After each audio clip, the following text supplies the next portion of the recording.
Hello, everyone. Hope you're doing well. I just wanted to do a check-in for week 8. I appreciate everyone keeping up with their assignments, especially on the discussion post.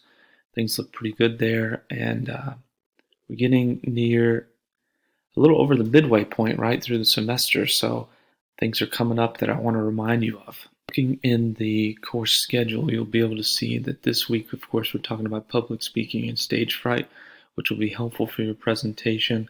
And remember that presentation is to be done via recorded, from your computer. You can use PowerPoint to do that, or you can use Screencast-O-Matic, which I recommend.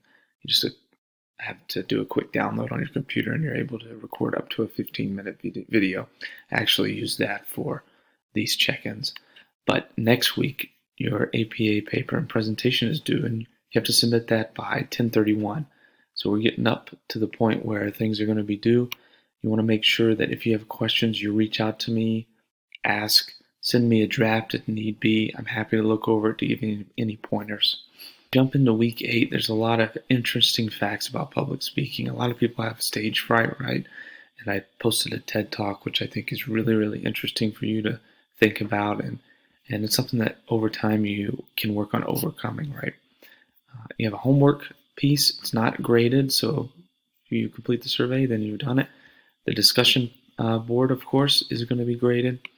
So make sure you get that done. First post by Wednesday at midnight, and then reply by Sunday. And then finally, you're going to have a section where you have tips for your presentation here to talk through presentation skills, how to design a PowerPoint. Now remember, PowerPoint is optional, so you don't have to have a PowerPoint for your paper and presentation coming up. But remember, next week that is due on 10/31. So if you run into any issues with starting your assignment, if you haven't already, or ending it, let me know. Happy to help in any way. I appreciate all that you're doing. If you need anything, please reach out. I'm looking forward to moving forward in the semester, and I think things are going great so far. Thanks so much.